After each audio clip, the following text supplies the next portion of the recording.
So, guys, let me tell you about the flight on American Airlines down here from New York to Miami. Listen, I was a little bit afraid when I saw this big ass dog get on the flight. I was like, first I saw it in the airport. It was like a Marmaduke looking dog.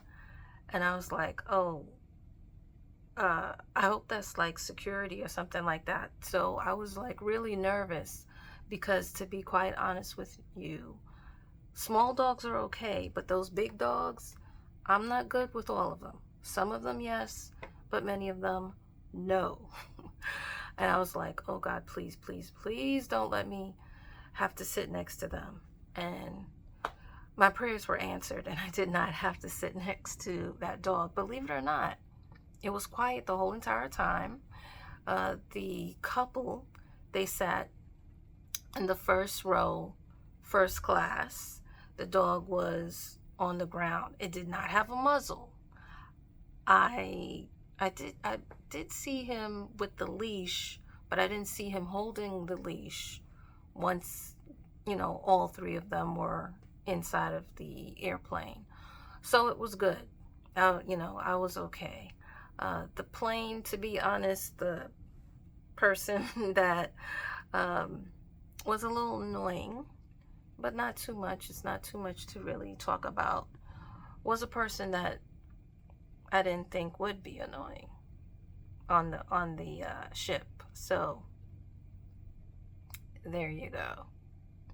All right, guys. So sometimes what looks like it might be a pain or might be a situation may end up being, you know, no cause to be alarmed or be anxious about.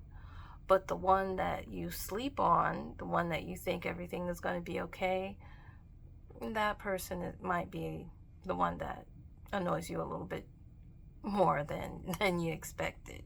So anyway, that's basically my situation. But I have to admit that even though the dog was cool, if I had to sit next to that dog, it would have been a problem.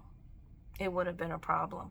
Um, they did not necessarily have a seat for the dog. The dog basically was, stretched out on the floor. So I'm glad that they were sitting in first class. It was only two seats up there, uh, so that they could be with the dog. But if it was like where they were further in the back, where it was three seats, and that big dog was there, yeah, that would have been a problem. That would have been a problem. And I heard that in today's world, what they do is the dog has to sit on your lap. That dog was way, way too big to be sitting on anybody's lap. It's absolutely ridiculous. It really is. So, yeah, I'm glad that that couple paid for first class tickets, because there's just no way. But the other thing that I am shocked at is the fact that a muzzle was not put on the dog.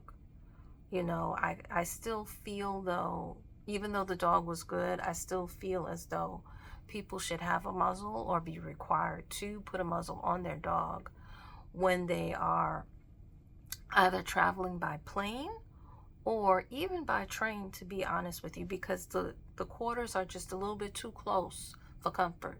And the bus, too.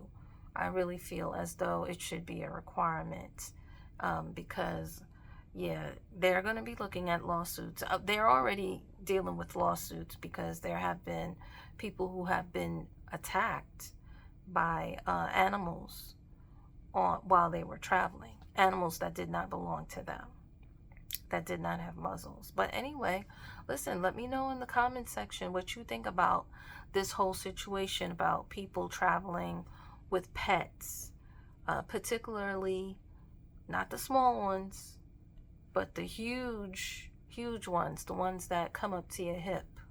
How do you feel about that? How would you handle that? I'm curious to know. All right. Until next time, have a good night.